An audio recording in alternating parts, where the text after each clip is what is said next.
नमस्कार साथियों, इस क्लास में हम राजस्थान 4th ग्रेड भर्ती के लिए राजस्थान जीके के यहाँ पर महत्वपूर्ण सवाल करने वाले हैं। तो क्लास स्टार्ट करने से पहले अगर आप लोग चैनल पे न्यू तो चैनल को सब्सक्राइब कर सकते हैं। अभी तक आप लोगों ने हमारे टेलीग्राम चैनल को ज्वाइन नहीं किया है तो लिंक आपको इस क्लास के डिस्क्रिप्शन बॉक्स में मिल जाएगा। आप लोग टेलीग्राम चैनल को ज्वाइन करना बिल्कुल ही ना भूले। सो विदाउट एनी वेस्ट चलिए हम इस क्लास को स्टार्ट करते हैं।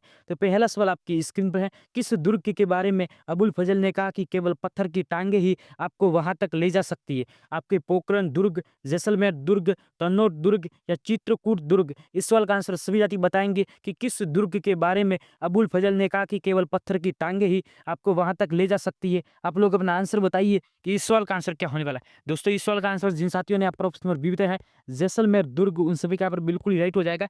बढ़ते हैं अगले सवाल की ओर। दोस्तों, अगला सवाल आपकी स्क्रीन पर है। कालबेलिया नृत्य को यूनेस्को द्वारा विश्व विरासत सूची में कब शामिल किया गया? इस सवाल का आंसर सभी साथी बताएंगे कि इस सवाल का आंसर क्या होने वाला है। दोस्तों, इस सवाल का आंसर जिन साथियों ने यहाँ पर ऑप्शन नंबर सी भी है 2010 में, उन सभी का बिल्कुल राइट हो जाएगा। बढ़ते हैं अगले सवाल की ओर। दोस्तों, अगला सवाल आपकी स्क्रीन पे है। चूरू के ठाकुरों द्वारा गोला बारूद समाप्त हो जाने पर किसके गोले दागे गए थे? आपके लोहे के, तांबे के, चांदी के या पीतल के? तो इस सवाल का आंसर सभी जाति बताएंगे कि चूरू के ठाकुरों द्वारा गोला बारूद समाप्त हो जाने पर किसके गोले दागे गए थे। आप लोग अपना आंसर बताइए कि इस सवाल का आंसर क्या होने वाला है। दोस्तों, इस सवाल का आंसर जिन साथियों ने आप प्रश्न नंबर सी बताया है चांदी के गोले, उन सभी का बिल्कुल राइट हो जाएगा। बढ़ते हैं अगले सवाल की ओर। दोस्तों, अगला सवाल आपकी स्क्रीन पर है। महान गणितज्ञ ब्रह्मगुप्त का जन्म राजस्थान के किस जिले में हुआ? आपके जालोर, बीकानेर, चूरू या सीकर? इस सवाल का आंसर सभी साथी बताएंगे कि इस सवाल का आंसर क्या होने वाला है। दोस्तों, इस सवाल का आंसर जिन साथियों ने आप ऑप्शन नंबर ए बताया है जालोर में, उन सभी का बिल्कुल ही राइट हो जाएगा। अगर जालोर में आपको स्थान पूछा जाए तो जालोर में आपका भीनमाल हो जाएगा।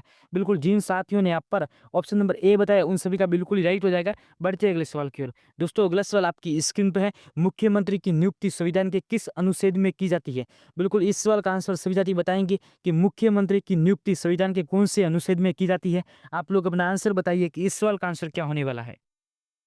दोस्तों, इस सवाल का आंसर जिन साथियों ने आप ऑप्शन नंबर बी बताया है अनुच्छेद 164, उन सभी का यहाँ पे बिल्कुल ही राइट हो जाएगा। जिन साथियों ने आप ऑप्शन नंबर बी बताया उन सभी का बिल्कुल ही राइट हो जाएगा।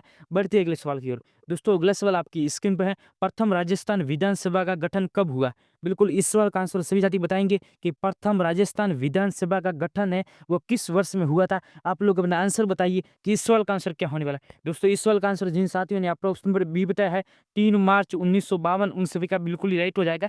बढ़ते हैं अगले सवाल की ओर। दोस्तों, अगला सवाल आपकी स्क्रीन पे है। जयपुर को अन्य किस नाम से जाना जाता है? आपकी राजस्थान की ब्लू सिटी, राजस्थान का हर्बल, राजस्थान का वेनिस या पूर्व का पेरिस?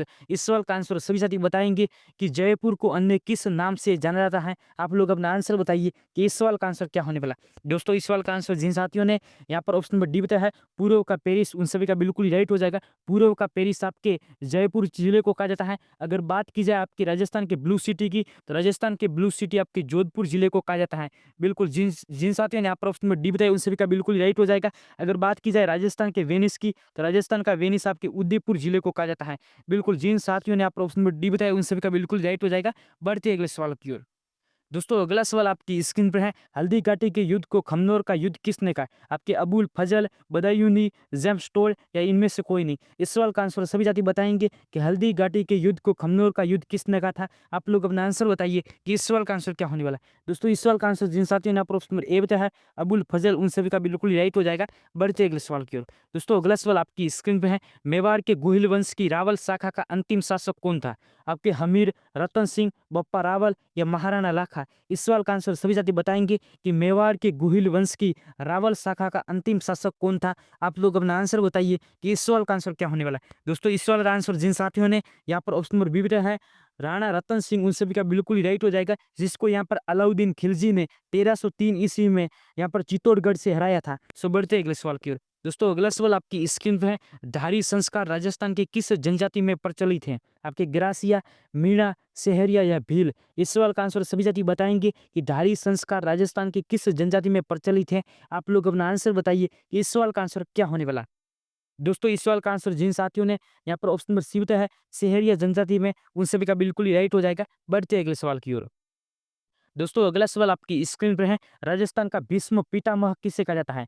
आपकी राव चुंडा को, राणा कुंभा को, राणा मोकल को या राणा सांगा को? इस सवाल का आंसर सभी जाति बताएंगे कि राजस्थान का भीष्म पितामह किसे कहा जाता है। आप लोग अपना आंसर बताइए कि इस सवाल का आंसर क्या होने वाला है। दोस्तों इस सवाल का आंसर जिन साथियों ने प्रश्न ए बताया है राव चुंडा को, उन सभी का पर बिल्कुल ही राइट हो जाएगा। यानी बढ़ते हैं अगले सवाल की ओर। दोस्तों अगला सवाल आपकी स्क्रीन पर है, पद्मिनी किस शासक की पत्नी थी? आपकी राणा सांगा, रतन सिंह, राज सिंह या मान सिंह? इस सवाल का आंसर सभी जाति को बताना है कि पद्मिनी किस शासक की पत्नी थी। आप लोग अपना आंसर बताइए कि इस सवाल का आंसर क्या होने वाला है। दोस्तों इस सवाल का आंसर जिन साथियों ने ऑप्शन ब्लू है यहाँ पर रतन सिंह, उन सभी का बिल्कुल ही राइट हो जाएगा। बढ़ते अगले सवाल की ओर।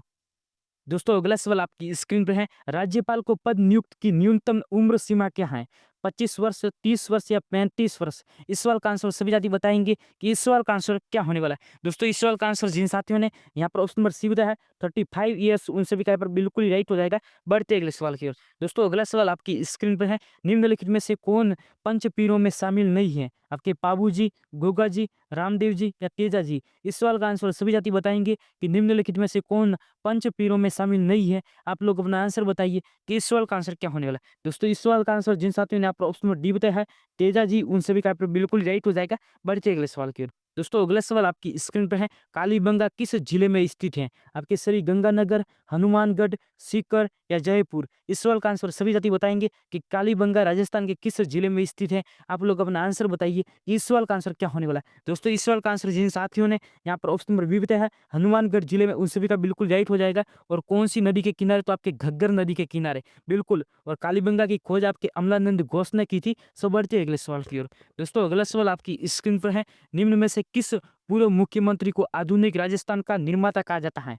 आपके जयनारायण व्यास, मोहनलाल सुखाड़िया, भैरव सिंह शेखावत या हीरालाल शास्त्री? बिल्कुल इस सवाल का आंसर यहाँ पर सभी साथी बताएंगे कि निम्न में से किस पूर्व मुख्यमंत्री को आधुनिक राजस्थान का निर्माता कहा जाता है। आप लोग अपना आंसर बताइए कि इस सवाल का आंसर क्या होने वाला है। दोस्तों इस सवाल का आंसर जिन साथियों ने यहाँ पर ऑप्शन नंबर बी बताया है मोहनलाल सुखाड़िया, उनसे भी यहाँ पर बिल्कुल राइट हो जाएगा। बढ़ते अगले सवाल की ओर। दोस्तों अगला सवाल आपकी स्क्रीन पर है, चुलिया जलप्रपात किस नदी द्वारा बनाया गया है? आपकी बनास नदी, साबरमती नदी, घग्गर नदी या चंबल नदी? इस सवाल का आंसर सभी जाति बताएंगे कि चुलिया जलप्रपात किस नदी द्वारा बनाया गया है। आप लोग अपना आंसर बताइए कि इस सवाल का आंसर क्या होने वाला है। दोस्तों इस सवाल का आंसर जिन साथियों ने यहाँ पर ऑप्शन नंबर डी बताया है चंबल नदी पर, उन सभी का बिल्कुल राइट हो जाएगा। बढ़ते अगले सवाल की ओर। दोस्तों अगला सवाल आपकी स्क्रीन पर है, राजस्थान का उत्तर दक्षिण विस्तार है। इस सवाल का आंसर सभी जातियों को बताना है कि राजस्थान का उत्तर से दक्षिण का विस्तार कितना है। आप लोग अपना आंसर बताइए कि इस सवाल का आंसर क्या होने वाला है। दोस्तों इस सवाल का आंसर जिन साथियों ने यहाँ पर ऑप्शन नंबर बी बताया है 826 किलोमीटर, उन सभी का बिल्कुल ही राइट हो जाएगा। अगर आपकी बात की जाए राजस्थान के यहाँ पर पूर्व से पश्चिम की, तो पूर्व से पश्चिम की आपकी कितनी हो जाएगी? तो हो जाएगी यहाँ पर 8069 किलोमीटर, बिल्कुल। अगर इन दोनों के बीच का डिस्टेंस देखा जाए तो डिस्टेंस कितना है? तो आपके 43 किलोमीटर है। बिल्कुल जिन साथियों ने यहाँ पर ऑप्शन नंबर बी बताया उन सभी का बिल्कुल ही राइट हो जाएगा। बढ़ते अगले सवाल की ओर। दोस्तों अगला सवाल आपकी स्क्रीन पर है, किस जिले का शुभंकर गोडावन है? आपके बाड़मेर, जैसलमेर, जोधपुर या पाली? इस सवाल का आंसर सभी जाति बताएंगे कि किस जिले का शुभंकर गोडावन है। आप लोग अपना आंसर बताइए कि इस सवाल का आंसर क्या होने वाला है। दोस्तों इस सवाल का आंसर जिन साथियों ने आपका ऑप्शन नंबर बी बताया है जैसलमेर जिले का, उन सभी का बिल्कुल ही राइट हो जाएगा। बढ़ते अगले सवाल की ओर। दोस्तों अगला सवाल आपकी स्क्रीन पर है, राज्यपाल को शपथ कौन दिलाता है? आपके राष्ट्रपति, प्रधानमंत्री, मुख्यमंत्री या मुख्य न्यायाधीश? तो इस सवाल का आंसर सभी जाति बताएंगे कि राज्यपाल को शपथ कौन दिलाता है। आप लोग अपना आंसर बताइए कि इस सवाल का आंसर क्या होने वाला है। दोस्तों इस सवाल का आंसर जिन साथियों ने आपका ऑप्शन नंबर डी बताया है मुख्य न्यायाधीश, उन सभी का बिल्कुल ही राइट हो जाएगा। बढ़ते अगले सवाल की ओर। दोस्तों अगला सवाल आपकी स्क्रीन पर है, सूर्य की सर्वाधिक तीव्र किरणें किस जिले में पड़ती हैं? आपके जैसलमेर, बीकानेर, श्री गंगानगर या झालावाड़? इस सवाल का आंसर सभी जाति बताएंगे कि सूर्य की सर्वाधिक तीव्र किरणें राजस्थान के कौन से जिले में पड़ती हैं। आप लोग अपना आंसर बताइए कि 21 नंबर सवाल का आंसर क्या होने वाला है। तो इस सवाल का आंसर जिन साथियों ने यहाँ पर ऑप्शन नंबर सी बताया है श्री गंगानगर, उन सभी का बिल्कुल ही राइट हो जाएगा। अगर आपसे पूछा जाए कि राजस्थान के कौन से जिले में सूर्य की किरणों का सर्वाधिक वो सीधापन होता है, तो आपका आंसर क्या होगा? तो आपका आंसर होगा बांसवाड़ा जिला। बढ़ते अगले सवाल की ओर। दोस्तों अगला सवाल आपकी स्क्रीन पर है, किस सभ्यता को धूलकोट नाम से भी जाना जाता है? आपके गिलुंड, कालीबंगा, आहार या बेराट? इस सवाल का आंसर सभी जाति बताएंगे कि किस सभ्यता को धूलकोट नाम से भी जाना जाता है। आप लोग अपना आंसर बताइए कि इस सवाल का आंसर क्या होने वाला है। दोस्तों इस सवाल का आंसर जिन साथियों ने आप प्रश्न सभ्यता है आहार सभ्यता, उन सभी का बिल्कुल राइट हो जाएगा। बढ़ते अगले सवाल की ओर। दोस्तों अगला सवाल आपकी स्क्रीन पर है। राजस्थान के प्रथम निर्वाचित मुख्यमंत्री थे आपके मोहनलाल सुखाड़िया, टीकाराम पालीवाल, जयनारायण व्यास या हरिदेव जोशी। इस सवाल का आंसर सभी जाति बताएंगे कि राजस्थान के प्रथम निर्वाचित मुख्यमंत्री कौन थे। आप लोग अपना आंसर बताइए, इस सवाल का आंसर क्या होने वाला है। दोस्तों इस सवाल का आंसर जिन साथियों ने आपका ऑप्शन नंबर बी बताया है टीकाराम पालीवाल, उन सभी का बिल्कुल ही राइट हो जाएगा। बढ़ते अगले सवाल की ओर।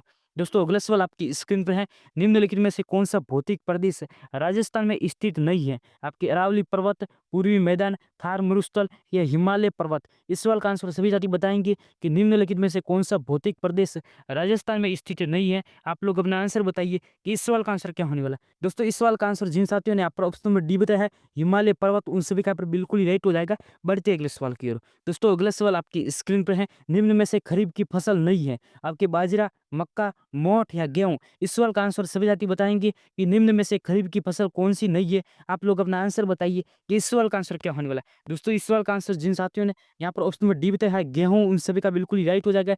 गेहूं आपके एक रबी की फसल है और आपके यहाँ पर मावठ वर्षा से गेहूं को सबसे ज्यादा लाभ होता है। सो बढ़ते अगले सवाल की ओर। दोस्तों अगला सवाल आपकी स्क्रीन पे है। एशिया महाद्वीप का सबसे बड़ा कृषि फॉर्म कहाँ स्थित है। आपके सूरतगढ़, श्री गंगानगर, चंदेर या चित्तौड़गढ़, बच्ची जयपुर या तिब्बी अजमेर। तो इस सवाल का आंसर सभी जाति बताएंगे कि इस सवाल का आंसर क्या होने वाला है। दोस्तों इस सवाल का आंसर जिन साथियों ने यहाँ पर ऑप्शन ए बताया है सूरतगढ़, श्री गंगानगर, उन सभी का बिल्कुल राइट हो जाएगा।